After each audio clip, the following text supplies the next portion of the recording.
घर एक ऐसी जगह जिसे हम दुनिया में सबसे सुरक्षित मानते हैं, है ना? लेकिन जरा सोचिए, क्या हो अगर यही साधारण सी जानी पहचानी जगह एक खौफनाक सुपरनैचुरल घटना का सेंटर बन जाए। आज के इस विश्लेषण में हम एक ऐसे ही हैरत अंगेज वाकये की गहराई में उतरने वाले हैं। हम जो जानकारी यहाँ देखने वाले हैं वो एक ऐसी डरावनी कहानी बयां करती है जिसने सुरक्षा के हर एहसास को पूरी तरह से चकनाचूर कर दिया। वो लड़का जो कभी था ही नहीं। ये नाम सुनने में ही अजीब लगता है ना? ये सिर्फ एक डरावना किस्सा नहीं है, बल्कि इस बात का एक जीता जागता सबूत है कि कैसे कभी कभी हमारे सबसे सुरक्षित कोनों में भी कुछ ऐसा आ बसता है जिसे दरअसल वहां होना ही नहीं चाहिए। तो चलिए इस मामले की गहराई में चलते हैं। वो मेरे पैदा होने से पहले ही एक एक्सीडेंट में मर चुका था। जरा इस बात की गहराई को समझने की कोशिश कीजिए। एक ऐसा इंसान जिसे इस दुनिया को देखने का कभी मौका ही नहीं मिला, वो किसी घर में एक साये के रूप में कैसे भटक सकता है? ये अपने आप में कितना बड़ा सवाल है। एक ऐसी मौजूदगी जो फिजिकल फॉर्म में कभी वहां थी ही नहीं, उसने इस परिवार पर अपना खौफ कैसे कायम कर लिया? सच कहूं तो यही वो सवाल है जो इस पूरे मामले को इतना पेचीदा और डरावना बना देता है। भाग 1, पहली अजीब घटनाएं। चलिए उन शुरुआती हरकतों को समझते हैं जिन्होंने इस पूरे मामले की नींव रखी। क्योंकि शुरुआत में चीजें अक्सर बहुत मामूली लगती हैं, पर असल में वो किसी आने वाले बड़े तूफान का इशारा होती हैं। अगर हम इन घटनाओं की टाइमलाइन पर नजर डालें तो आप देखेंगे कि ये सब कितनी तेजी से हुआ। सच में 24 घंटे से भी कम वक्त में ये खौफनाक सिलसिला अपने पीक पर पहुंच गया था। दोपहर के वक्त सिर्फ बिखरे हुए खिलौने मिलना, फिर रात को घर के हॉलवे यानी गलियारे में किसी साये का दिखना, और आखिर में अगली सुबह एक सीधा फिजिकल अटैक। सोचिए, इतनी कम मोहलत और इतना तेज बदलाव। ये साफ दिखाता है कि जो कोई भी या जो कुछ भी उस घर में था, वो सिर्फ अपनी मौजूदगी का एहसास नहीं करवा रहा था, उसके इरादे काफी ज्यादा आक्रामक थे। इस घटना के चश्मदीद यानी हमारे नैरेटर की उम्र उस वक्त सिर्फ 6 साल थी। अब जब एक 6 साल का बच्चा स्कूल से लौटता है तो उसके लिए उसकी पूरी दुनिया उसके खिलौनों तक ही सीमित होती है, राइट? जब वो घर आता है तो देखता है कि उसके सारे खिलौने रहस्यमयी तरीके से पूरे कमरे में बिखरे पड़े हैं। जाहिर है एक 6 साल के बच्चे के लिए ये कोई भूत प्रेत की बात नहीं थी। उसके लिए ये सिर्फ एक फैली हुई गंदगी थी जिसे देखकर उसे बस गुस्सा आया। तो हुआ ये कि बच्चे ने जब अपने बिखरे खिलौने देखे तो उसने तुरंत अपनी ही माँ को इस मेस के लिए डांट दिया। ये बिल्कुल एक मासूम और नेचुरल सी प्रतिक्रिया थी। लेकिन यहाँ पर ध्यान देने वाली बात क्या है? माँ ने इस बात से पूरी तरह इनकार कर दिया। उन्होंने साफ साफ कहा कि उन्होंने खिलौनों को हाथ तक नहीं लगाया है। और देखिए, यही वो पहला क्लू था, वो पहली असामान्यता थी जिसने इशारा किया कि घर के अंदर जरूर कोई और अदृश्य शक्ति काम कर रही है। अब आती है रात, और यहाँ एक बहुत ही बड़ा ट्विस्ट सामने आता है।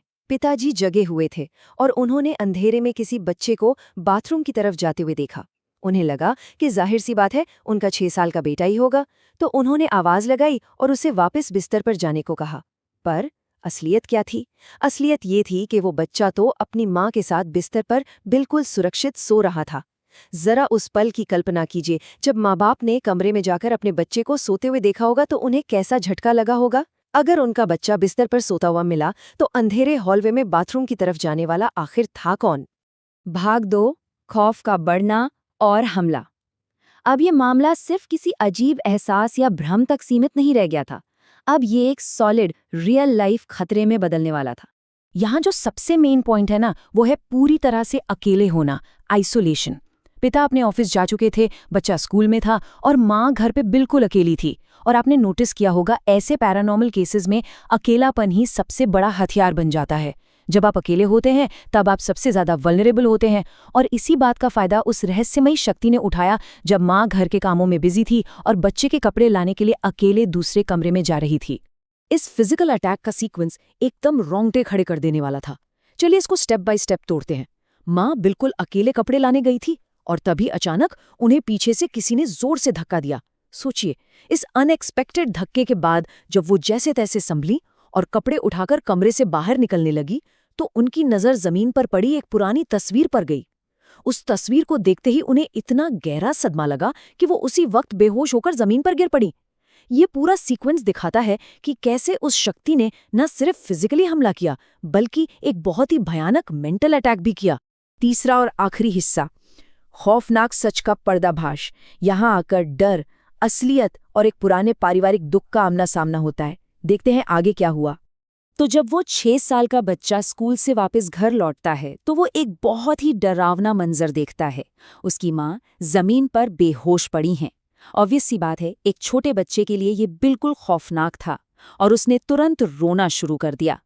लेकिन यहाँ ध्यान देने वाली बात ये है कि बच्चे के उसी रोने की आवाज़ ने ही माँ को वापस होश में लाया। ये सच में एक बहुत ही इमोशनल पल है, जहाँ एक बच्चे के आंसुओं ने माँ को उस बेहोशी और गहरे सदमे से बाहर निकाल लिया। और फिर जब माँ को होश आया तो उन्होंने सबसे बड़ा सस्पेंस खोला। उन्होंने बताया कि जमीन पर पड़ी वो तस्वीर और रात को हॉलवे में दिखा वो साया आखिर किसका था। उन्होंने कहा कि उन्होंने बच्चे के छोटे कजिन यानी चचेरे भाई को देखा था। पर सबसे शॉकिंग, रोंगटे खड़े कर देने वाली सच्चाई ये थी कि वो कजिन उस 6 साल के बच्चे के पैदा होने से पहले ही एक भयानक एक्सीडेंट में मारा जा चुका था। यानी वो साया एक ऐसे रिश्तेदार का था जिसने कभी उस घर में अपनी जिंदगी बिताई ही नहीं, लेकिन फिर भी वो उस परिवार के बीच एक खौफ बनकर मौजूद था। इस पूरी घटना के बाद ना एक बहुत बड़ा सवाल हमारे सामने आकर खड़ा हो जाता है। क्या ये साया कभी इस परिवार को सच में अकेला छोड़ेगा? देखिए, घटना तो गुजर चुकी है, लेकिन उसका खौफ अभी तक बाकी है।